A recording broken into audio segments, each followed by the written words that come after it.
With Caden Sharpie takes the stage. His voice commands a digital age. Reviewing toys with steady gaze.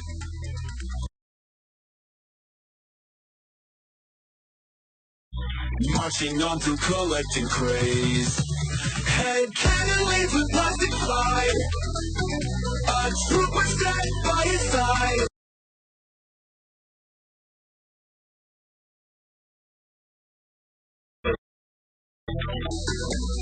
Commenting on every ride.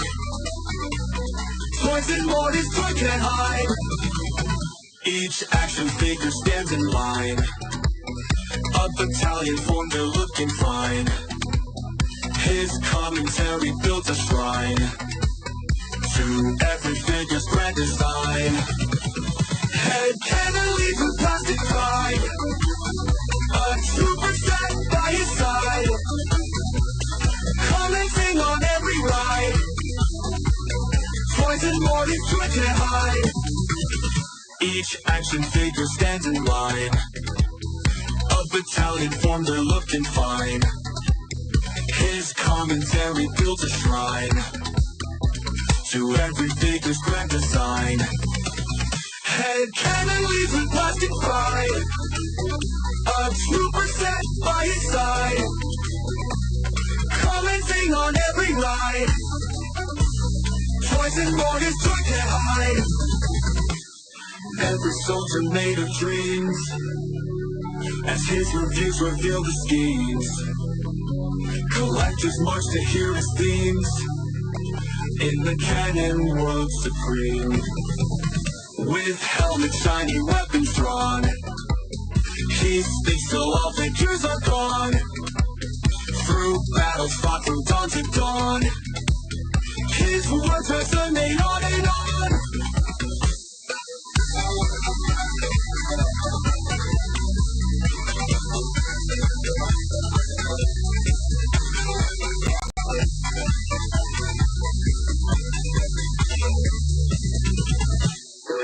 With shiny weapons drawn, he speaks till all figures are gone. Through battles fought from dawn to dawn, his words resonate on and on.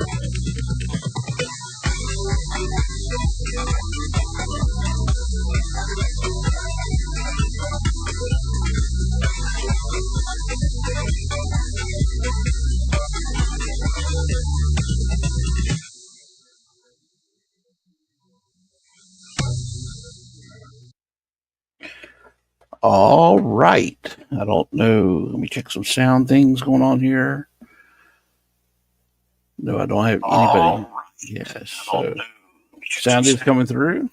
Don't have anybody watching, but that's okay. Surprise. Surprised broadcast. Normally I don't do this. It's usually the 3 POA, but they're not doing it tonight. So I am taking over the stream. Play around with a few things here. Let's see. I do not like the virtual background. That's better. Much better. So some folks will probably pick this up on the replay.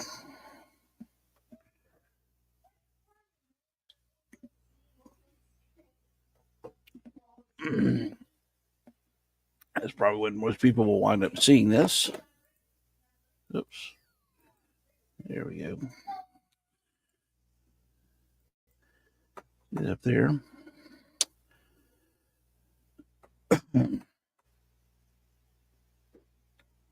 So let's see. What to talk about? Well, there's a couple of things going on. We know last week we saw the hullabaloo over the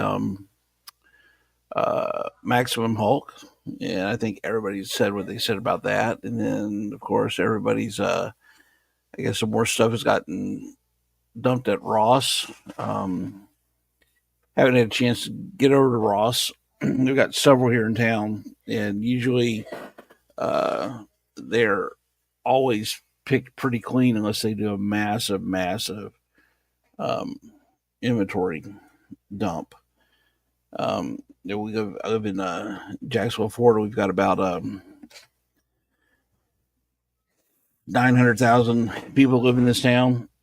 So people scavenge like crazy around here. So,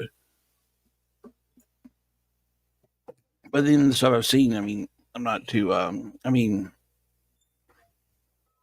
I'm a fan of Iron Man. So if I pop in there and have the superior Iron Man, I might pick that up. But that Zabu wave and the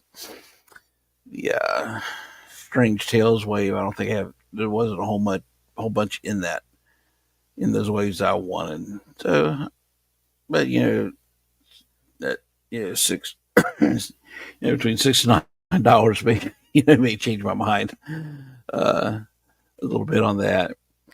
So who knows? So with that, so I mean, there's a few things I want that's out now that I want to get that I want to pick up. Like I said, I want to snag a Beyonder from the Secret Wars wave. Now they announced Secret Wars, a second wave of Secret Wars stuff. So I want to try to snag that Beyonder. I've seen them out. And usually something will pop in for me to get it. Something else will usually come up, and then we'll see what else. I haven't seen any. Well, with that, the Chameleon is now starting to hit the shelves pretty regular. It's sticking to the shelves from the Spider-Man Retro Wave. I'd like to get that too, just to kind of finish on my Spider-Man Mafia folks. Which is I'm glad now that I grabbed a retro card Count Nefaria from the Iron Man Wave because they revealed Madame Mask, which is his daughter. So it's like picking up that kind of stuff. And then with the upcoming releases, the what do they call it, the comic book cover wave or something like that. I definitely want the ultimate Iron Man. I've got the old one with uh, the vac metal armor pieces, and that's starting to kind of flake a little bit. Just even though I've tried very much to keep those very nice, but I would like to. Hopefully, they would do this like they did in that way with that original uh, Ultimate Iron Man. Is they re-released it without the vac metal in different colors to the Ultimate's War Machine, and it's kind of funny that the original the Ultimate Iron Man helmet comes off, and it's a Tony Stark head underneath there. The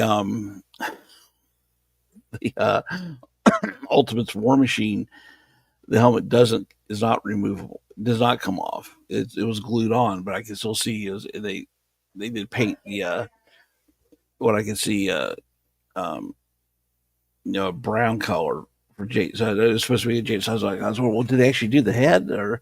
And I actually was able to pop the helmet off, and it's just the Tony Stark head, completely painted brown. All the hair is all the same skin tone, hair, eyes, mustache, everything is the exact same head. They just painted it brown. So when you looked up underneath the helmet, you could see that it was supposed to be James Rose, but it was all so by Iron Man. So, but I would like to see that version done again. I thought that was a pretty cool thing. Plus, I'm a War Machine. I love Iron Man, but War Machine, I love him more. We don't have enough. Uh, he doesn't have a lot of official armors. War Machine. I know each artist has to draw them a little bit different. And so we get a lot of classic War Machine looks. Um, I'd love to see some more War Machine. I'd love to see the Iron Man 2.0 version of War Machine, which is really cool design. And even that, would love to get the Eidolon Warwear that he traded the Alien War Machine armor, which would be cool. So, but out of that, so also the comic wave. So I'd like to get so definitely Ultimate Iron Man is what I want. Um, I'd like to get the ROM as well. I've heard a lot of good things about that figure. ROM was one of those things that he came out when I was a kid, but it was very expensive for the late 70s. An electronic toy like that. You then you look at it now, basically, I'm not impressed as an adult, and what I've seen. I'm not impressed with that figure at all. But uh, so when it first came out, and but it was for the 70s. That was the highest of toy tech right there. And it was just a weird. It was supposed to be a space. It was supposed to be a robot. He had flipper feet, like he's supposed to be some sort of scuba diver. It was just a weird toy that kind of was perfectly aligned for the series. But this figure, it looks really good. What I've seen people got, so I'll probably like to get that ROM, but it's going to be a hit. It's out all that way. It's like it's Ultimate Iron Man for me, then the ROM, and then the Adam Warlock is a good third add to my Cosmic Heroes collection, and then I can't remember what's coming out next after that. So what I did too is I did do a couple pickups this week, and one is I finally got the I went back and forth on getting this,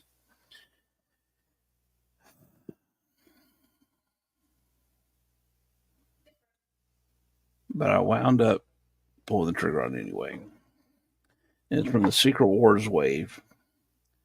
And I should have got the Beyonder. That's the one I really want from this wave, and he was on the shelf, but I made a decision. And I'll probably check GameStop for Beyonder, so I can get a $5 off membership. But I got it because I do like again some characters. I wound up getting the Secret Wars Iron Man. Oh man, there's a lot of glare on there. But if you haven't seen this figure by now, then I don't know what to say for you. Um, the problem is that it's the Model 4 suit, which is what he had in Secret Wars. They've re they've they've gotten their mileage out of this suit, and part of it is because this was his one of his longest uh, appearing suits was the Model 4. It's kind of like once they got to this design, they'd refined it. And he spent years in it, and so even though he didn't use it in the Model 4, um, I mean because of the roller skates, the excuse me, the roller skates was a Model 3. I mentioned so with the Model 3 armor, Tony Stark could actually plug his armor into an electrical outlet and recharge it. And so that was kind of a trope of his with the Model 3 was that the armor would run out of power and he'd have to find a place to charge it. Well, it would get low enough where he couldn't use his jet boots to fly. So he had these roller skates that popped out, and he would actually skate to transport his armor to where he could find a plug to plug in to charge it and fight evil. So I've got the 80th. If you've seen my videos, one of the first videos I did for this channel on the Iron Man suits, the first 13 models, which is the comic models, and trying to find its Marvel Legends equivalents. Model 2 and 3 are very hard. Basically, because there's a lot of interpretation from the artist, so some details will kind of get mixed up. But they did a distinct look, and mainly a lot of the look was in the helmet version. So I think I wound up but over the years Marvel's made some that are close enough to the 2 and the 3 that I could designate that as a Model 2 and 3 for my collection. And for the Model 2, it's the Marvel Legends 20th anniversary figure. And the main thing with that one is that the helmet has the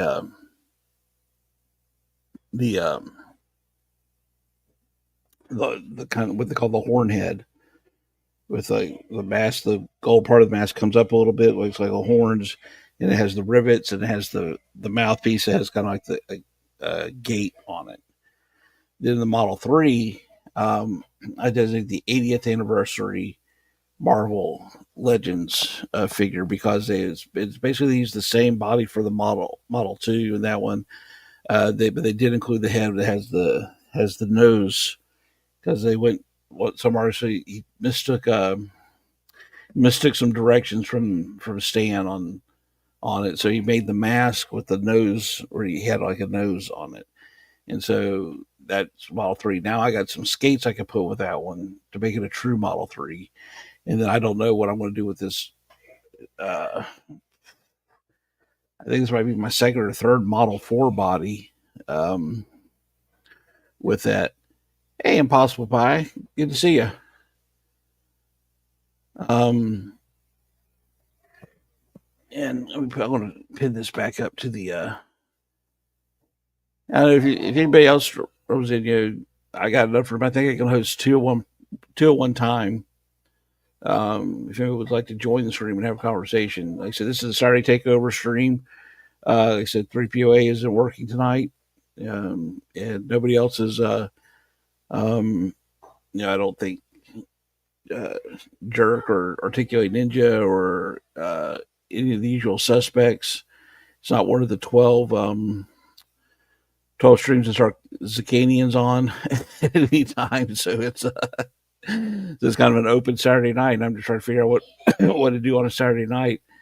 But I ain't got nobody to watch, so I decided to do this myself. But I was talking about the Iron Man, the Secret Wars Iron Man model with that. So and also too, what's funny too is the in the Secret Wars, Tony Stark was not in the Iron Man armor. It was Rhodey. Um, but what's funny is the lenticular for the toy showed Tony Stark, and I guess the general public couldn't know that there was a black man in the armor, even though that's who it was in the comics as well. So I got that. So I'll dig that out. I could have a complete Model 3 when I add the skates to it. And I'll figure out something to do with the Model 4 body. I think I'm using right now the one that came was the came with the AI armor that I'm using for that one. And so my Iron Man collection will continue to grow in that direction. There are a few models they haven't made. Hopefully, I would like to see if eventually they're going to get around doing a maximum Iron Man, because of how successful Spider Man and Hulk has been. They're going to do an ultimate, but my fear is, like I said, it's probably going to be another Model 4 armor with a few extra blast effects instead of because there's some. Oh yeah, yeah. See, I like that. I'm not a huge Spider Man. I've got a few Spider Mans, um, but I tend to like not off brand, but costumes other than the mainline costume or the black suit costume. Like I have the Cyborg Spider Man and the Armored Spider Man, the Mark One, Spider Man Unlimited. I used to have the Spider Man 2099 suits, which I really liked, but I got rid of those in a trade. You know, so that's kind of the Spider Man I tend to gravitate to with that one. But like you said, when they come out of that Gamerverse wave, I don't know, but I think I'm going to pick up the my youngest son is a big Miles Morales Spider-Man fan, so I may pick up that his 2099 suit, which is pretty cool as well. But when they do that ultimate, I know eventually they're going to do an ultimate Iron Man, maximum Iron Man, and instead of giving us so in the first 13 suits, they have not given us any of the Hydro armors, the sea armors, or the space armors. There's two space armors, I think one Hydro armor they did. I think this would be really cool to do those. and it actually will fit in right where they just give us mainly um, figure bodies they've already given us, and just with slight upgrades or retoolings. Other than that, I would love for them to give us the Silver Centurion one again, um, and kind of recreate the Toy Biz one that had the huge rocket booster that slid over as a modular piece. That would be cool to do. But I know they're going to flub it on that. They're just going to phone it in on that because that's what they do. So I'll be disappointed with that. So a couple other things I did this week is I was out of town for most of this weekend at a conference, and so before I went out of town, I stopped by my local comic shop and I picked up some comics. So this is one I've been enjoying recently. Is Let's get rid of some of this glare here.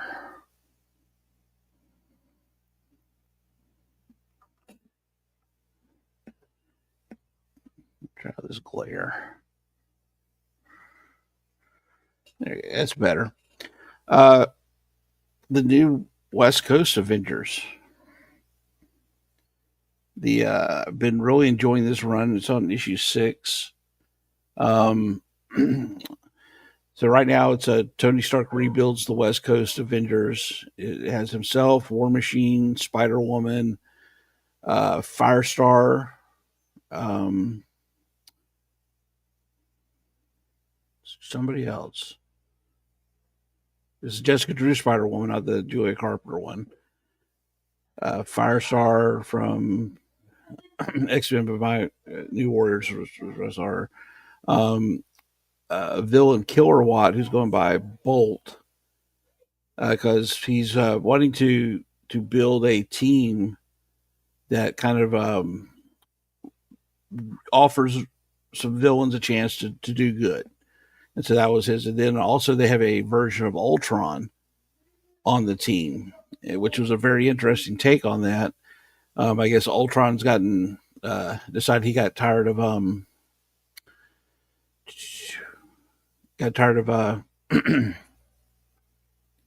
getting beaten all the time by the Avengers. And in an effort to find out why, he goes up into space and divides himself into multiple Ultrons, and each of them would come up with a plan. And whenever they would all vote, whoever lost, they would reabsorb it into it till they got down to 3 versions of Ultron. And one of the versions decided to come back down to Earth and start a cult where he would actually any human that chose to could join it, and he would make them into cyborgs that would link with him. So it's kind of like he's trying to get humanity to join him. And then one of them decided, well, since the Avengers always beats me, why not be a hero? See what that's like. Why that's the key. And so he joins the Avengers West Coast.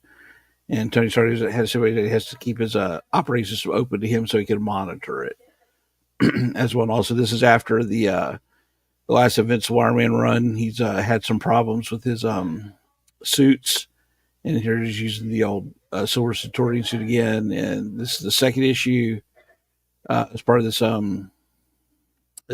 crap, One World Doom or something like that, where Doom has taken over the world. So that's what's going through that one.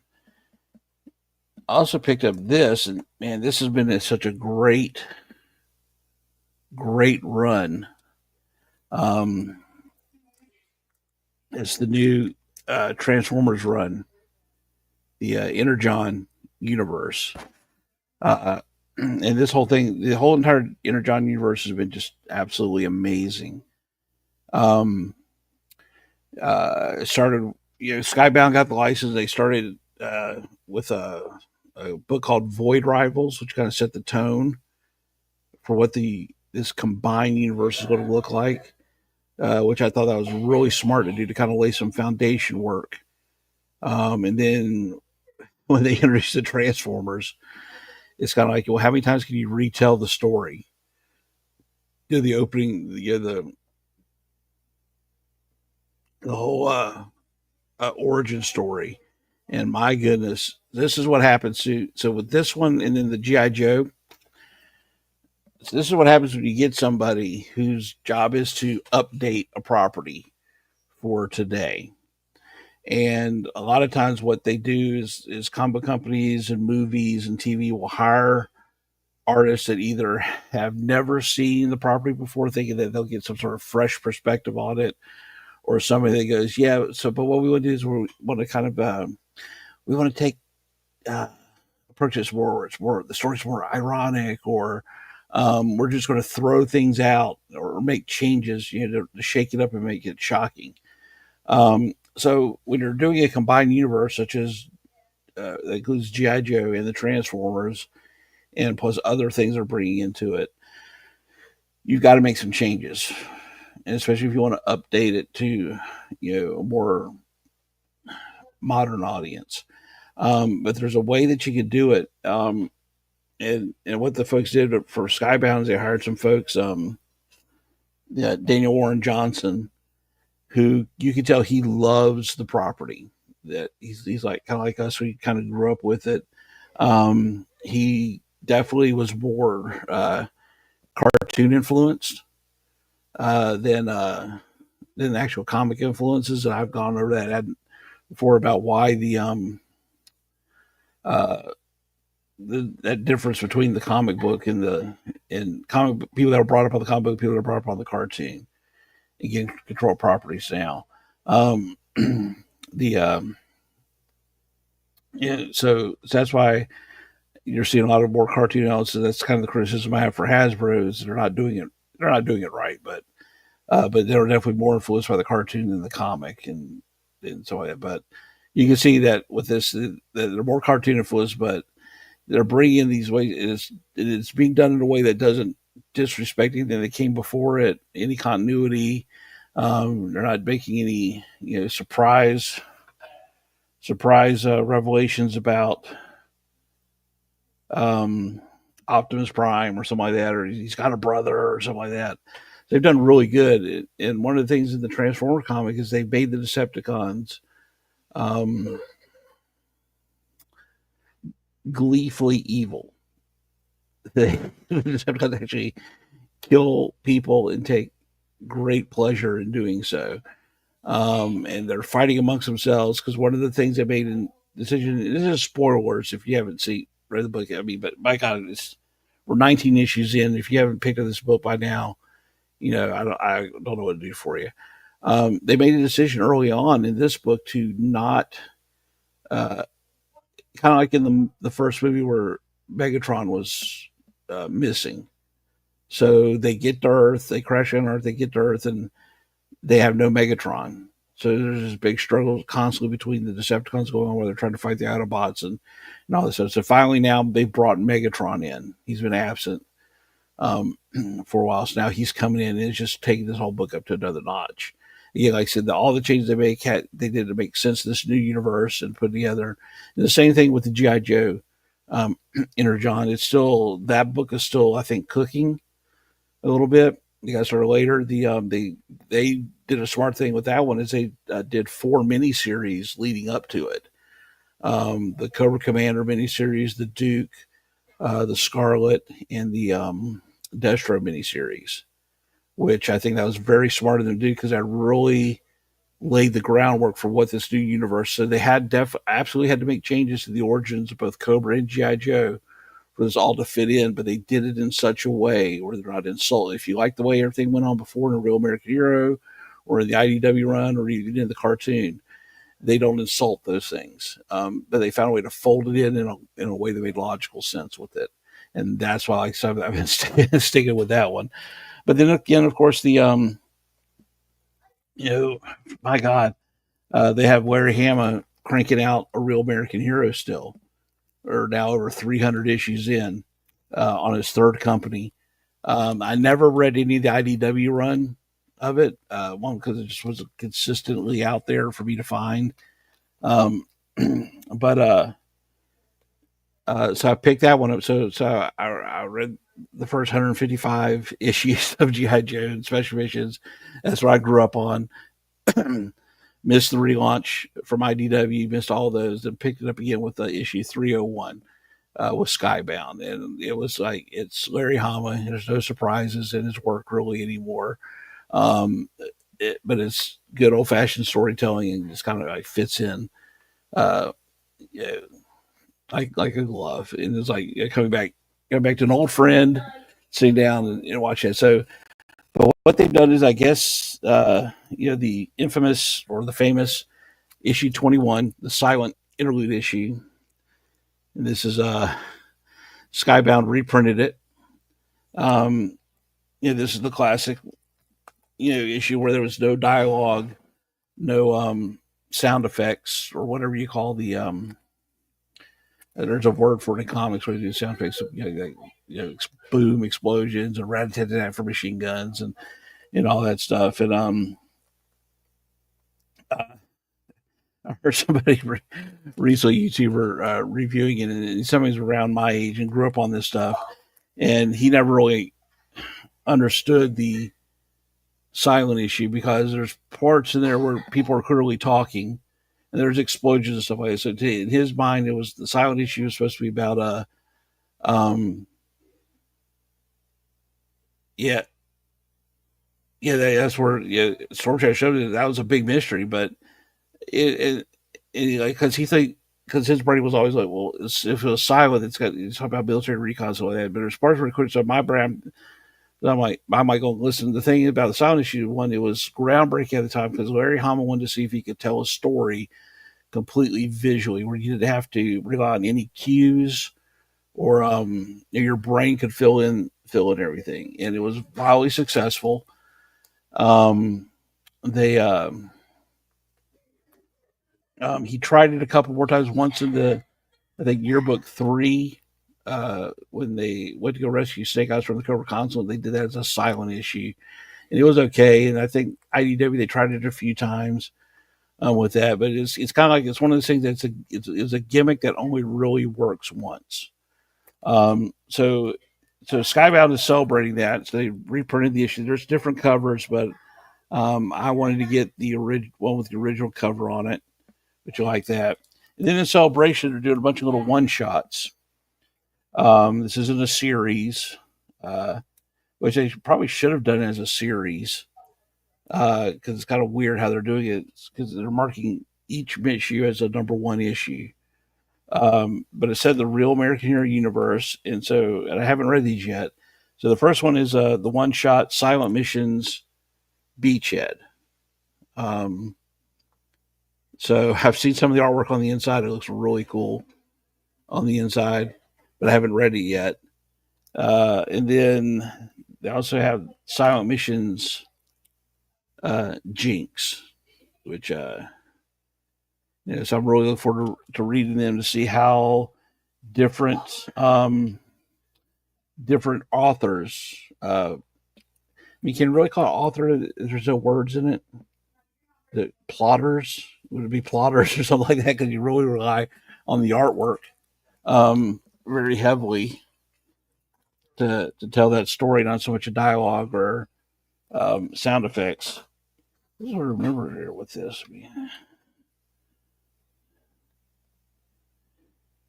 Yeah. So for the as I checked, so yeah, Larry Hama did the story and the breakdowns, which means Larry Hama drew the story in this, and then somebody came and colored it and all that stuff, and so he had complete control of the story. So I don't know how that works between having an author and a.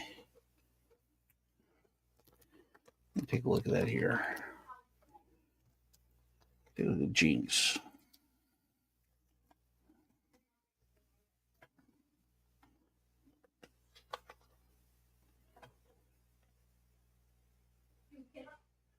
Yeah, so the Jinx one had a co-writer and a co-writer slash artist. So I don't know how that.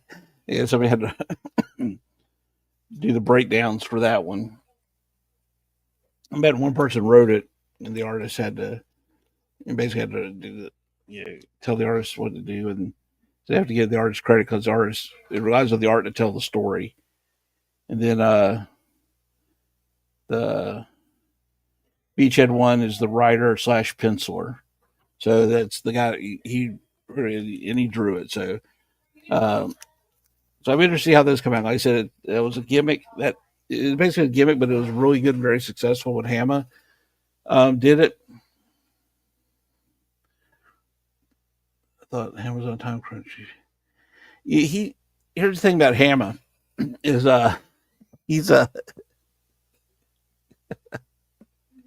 he's he's been an old guy all of his life, an old man all of his life. It's kind of like when you listen to watch things with rock interviews with actors or rock stars and stuff like that, and they tend to have a different version of every story that they tell over the years. So it could have been he was on the time crunch, couldn't add dialogue, but like I said, it's kind of one of the few issues where he like drew it and writer. So I could see that if he was for some reason he was having to pull two duties for both, or he picked it because this was going to be Storm Shadow's debut. So everyone do that. But hey, Ted Darklaw, I'm gonna put that back up there so Kate. So I'm just doing this tonight to fill some time in, since the normal people that do shows are not around. So I'm sneaking in there to provide high quality entertainment at low prices for everybody, which is basically turning me just rambling on about the comic book pickups and random GI Joe trivia. But go back to what possible was. It could have been a time for dialogue. It could have been a plan all along. But whatever it was, it worked because it was nobody had ever seen anything like that before, at least here in the United States. Um, and so, like I said, that's why I think it was kind of one of those things that it was lightning caught in a bottle, and every attempt since then has not had that same um, impact to it. So, but yeah, I remember reading that for the first time as a kid. It's like, well, I think it was spoiled that was Storm Shadow because the toys were already out at the time. Well, yeah, I mean, but like I said, you could be completely right too. Like I said, he's told the stories, all these stories over the years, many different times of how he did it. But if it was like that, where he just was on a time crunch, it's one of those things where uh, it's one of those great things how necessity is the mother becomes the mother of invention, or that how somebody accidentally adds a little too much into a formula and comes up with a brand new substance by completely accident and stuff like that. But if it was planned, it was a brilliant plan. It was a big risk, or it could have been something he just told. Uh, I think Tom DeFalco was the editor at that time. Yeah, can you imagine? It's a comic. It's Marvel in the '80s, and you walk in and you turn your stuff into the editor. And the editor's like, "Hey, uh, where's the dialogue? Where's the did the letter not do their job?" And so like that, you got to try to convince them that this is a brand new way to tell a story we've never done before. Uh, I can see an editor just say, "Larry, just go back and put the dialogue here," because we ain't got time for this experimenting crap. So it's uh, so stuff like that they do. Um, that I like. So moving along, sorta. Like I said, just uh, so what I got. So I do have a regularly scheduled live stream coming up on the 21st.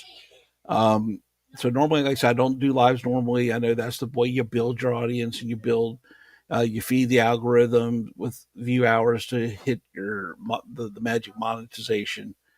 Which I'm not in a hurry to chase that yet because it's exhausting uh, to do that. But I do a live stream, a formalized live stream once a month, And so my first one I did back in January was It's Chad was my very first guest.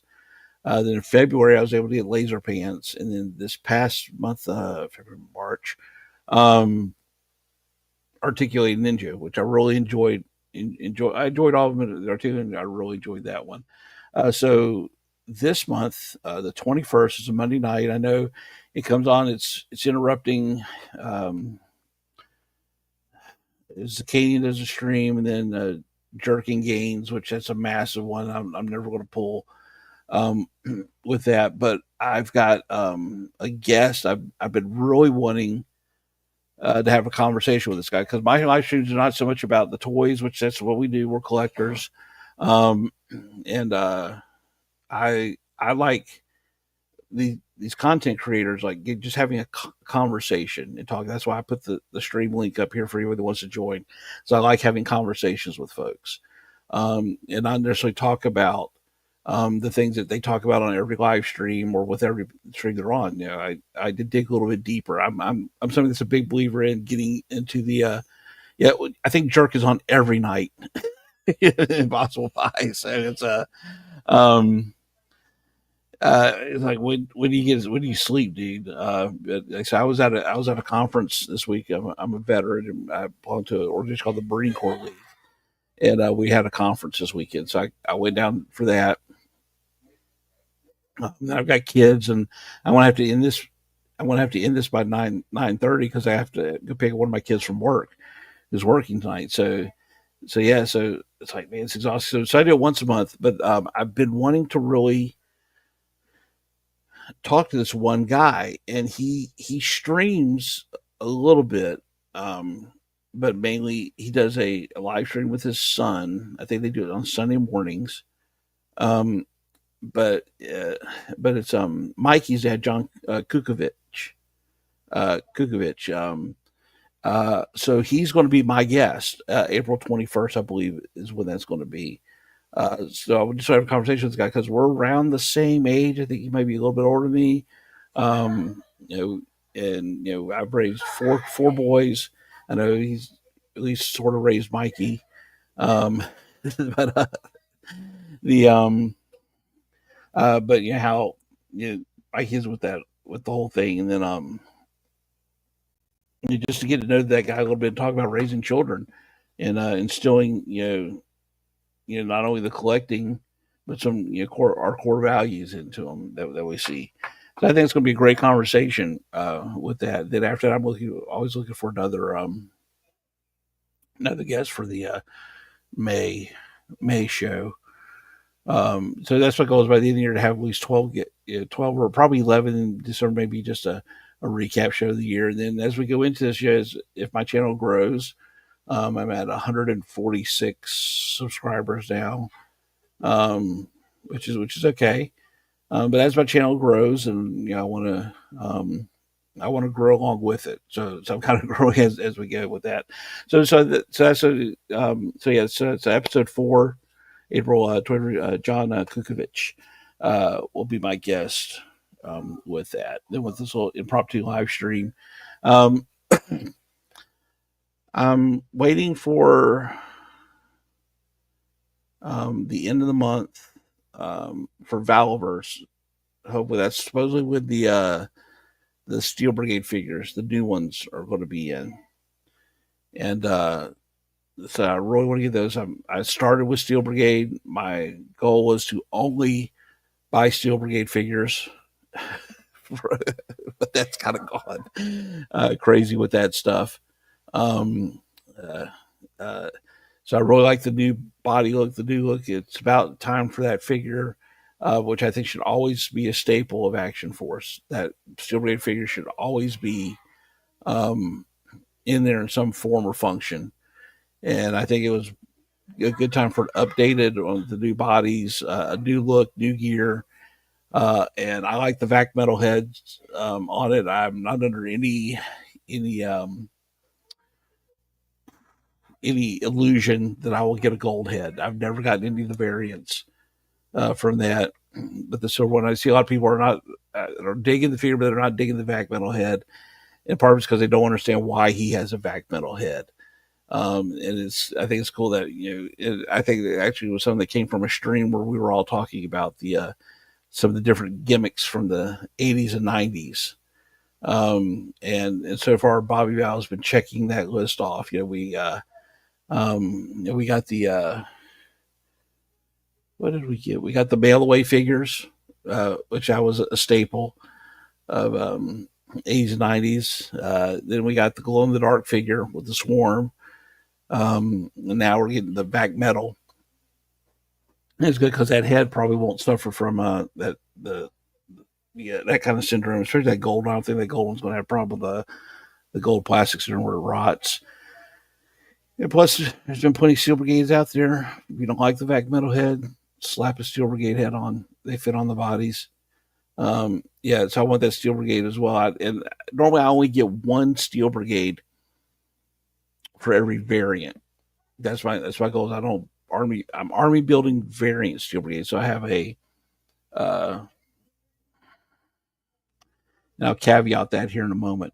So I have the steel brigade when it came out. Then I got the night ops steel brigade. Then when they put out I bought another steel brigade body, the steel brigade when they released the heavy weapons pack, so I could make a heavy weapons steel brigade. So then I bought a third steel brigade regular figure because they had that's what he was having the putting the commander head in the pack. So I now have a commander.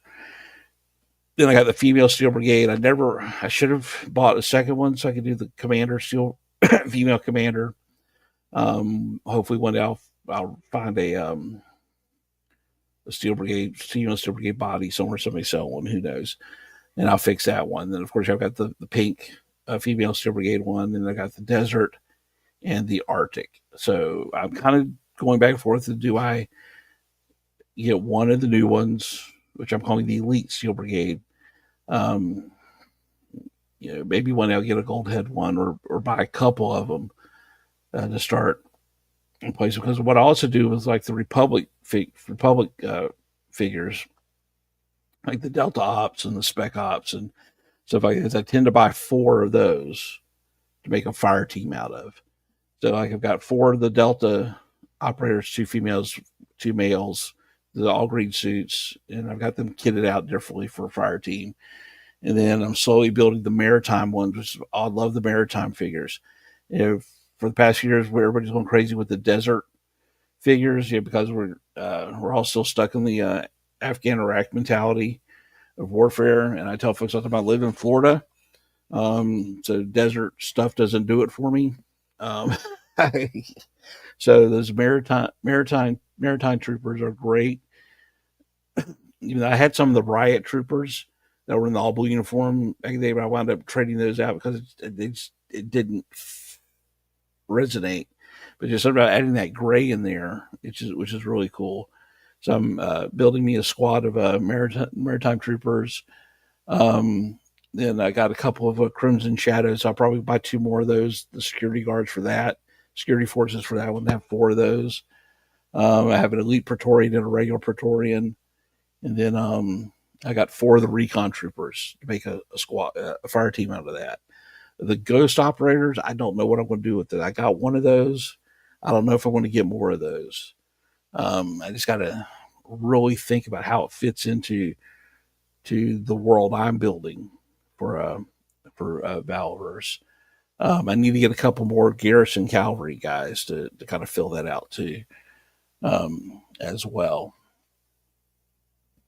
With that, so and I'm still waiting for the Vanguard add-ons to come. I wound up. I can't believe I bought a Vanguard when they pre-ordered. See it back there. Most I've ever spent on a vehicle or action related thing uh, uh, since the early 2000s when I was into 1/6 scale. Um, and then I had to, when they did the mystery box with the discounted Vanguards, I had to get one of those. So I wound up with two of them, the gray ones. So I definitely want those armored add-on kits for those as well coming out. So and then DFW, and it was coming up at the end of June. I'm trying to figure out. I may be going to that. I don't know yet. We have a lot of things in play here. Um, uh, in June, what I do for a living, it kind of tends to slump off a little bit. Uh, it's just kind of like my slow month. June and July is kind of my slow months. Um, but we have a few things going. We have one of my kids looking at something that may have to go in for a medical procedure. So we don't know when that's going to happen. I definitely don't want to be out of town. If it happens, far enough, early enough where recovery goes well. But if it's like in that June time frame, I definitely would be going downtown with that, or if it's shortly afterwards. So, and then I've got a few things on the some other things I do in the community, volunteer work. So that's coming up that's happening. There's a few things happening. So I don't know, but I would love to go and meet everybody that's there for that and pick up a few things. And I'm dying to find out when the what's that Crimson Dynamics box that was teased, and then all the new gear. Like I want that. I want the rocket launcher. It's coming out. And then Bobby teased a full on flamethrower as well, and a few other things. So I'm looking forward to all that stuff coming out as well.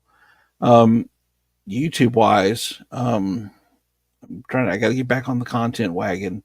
I'm making videos. So I've got this big thing I've got planned called the Skyhawk Project, where I'm kind of going over a fictionalized history of the JoJo Skyhawk, the little one man VTOL thing. I'm collecting those, trying to collect all its variants. I've got enough of them where I can start doing a series on them, but that's what something I'm going to actually have to script out. I'm going to have to learn some video and some editing stuff. So that's got to hold back up as well. I've got, I had gone out and I bought the, I've gone out and I bought the 60th anniversary Marine Corps sniper. And I did it originally thinking I was going to do, I was just going to do a hate video on it because that figure is so horrible as as somebody who served in the Marine Corps. It's completely the figure's horrible for what they're presenting it as. But I got it home, and as I was pulling it apart, all the stuff, the parts of it, the parts are better than the whole, which is weird. Like the figure on its own is a great figure. It's not a Marine Corps figure, but it's. I may take that one and turn it into like an interrogator, or something like that. And then I was looking at the all the pieces, which is basically it was all reused from low light, which I'm a big low light fan. I think I told a story about getting my first low light and the story behind that one. And I have the classifieds low light. I also have the classifieds Slaughter Marauder low light as well. And one of the things they did with that one is they which I don't know why. They did this. They gave him all this weird gear from everybody else. Gave him like Tunnel Rat's backpack, the sniper rifle from the Arctic Bat, and a couple other things that was just didn't make sense to do. And so I began looking at the gear from the 60th Marine Sniper, and it's basically all his gear that was with the regular release, just painted green. So probably what I'll do is I'll do a gear swap with that to improve the Marauders low light. Then I'll take the that female Joe body and I'll use her for something else. It's a shame that they did that weird thing with the neck on that female body. So you can't fit it on a Valverse body because I think the head sculpt will look really good on a Valverse female body, but they did that weird double neck, the head ball, into the neck, and then the neck goes into the torso. It's just weird connection. I don't know if you can actually make that change um, well with it. So basically, it's going to wind up being a video that was originally designed to be a hate video. That's going to turn into a repurposing video. So I'm working on that as well. With that, as I keep coming up with things, but it's just always finding the time to sit down and do it. The content. I got a camera where I can do a second setup. I need to get a stand for it so that way I can do openings, unboxings, and stuff like that as well.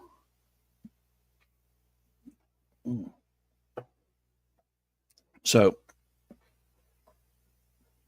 well, I do think uh, Impossible Pie for coming in and being in the chat for a little while.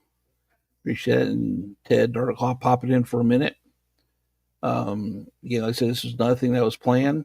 I didn't want to advertise that because I didn't know if I was actually going to pull it off tonight because I said I was just coming back from that conference. I was able to get back, and so it worked out pretty well with with me to do this. But to that Darren Takers, everyone coming to talk. I'm probably going to end this here with the next few minutes with so whenever things are coming up. Rambled on for an hour, killed some time, maybe fed the YouTube, so people probably catch us up on the replay. So if you catch us up on the replay, just again, do the YouTube things like subscribe. When I get to 500 subscribers, I want to do a giveaway. Over my right shoulder is that white box or standing up on its edge. That's one of the Fortnite boats. Still in box, haven't taken it out. So I want to give that away. Then I have a few other little items here and there to do that. The 20. Let me see.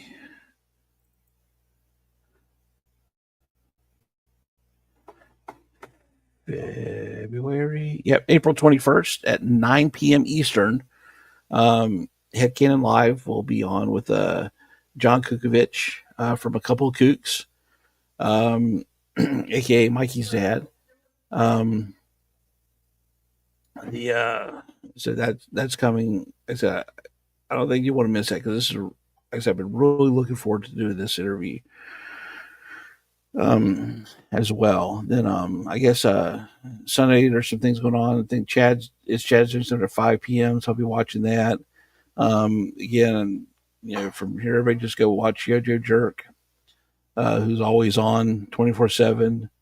And what else is going on? I think probably one of the 12 streams that Zakanian's on will be probably going here in a day or two. And I think tomorrow night is Hella Dope, I think, at 9, so you might not want to miss that. I got to catch up on Hella Dope because they're talking about the tariffs. And like everybody else, I've become an armchair economist, so I know a little bit about the stuff, but it's good to hear stuff that's actually people that are truly impacted first. We are second and third order effects on tariffs as a consumer. Since guys are doing the actual importing or waiting on the stuff to come from import, are really the ones getting hit hard first. So it's kind of to see how they do it and talk about some of the mitigation factors going into that. So I need to catch up on those, but I might try to pop in and watch that tomorrow night live.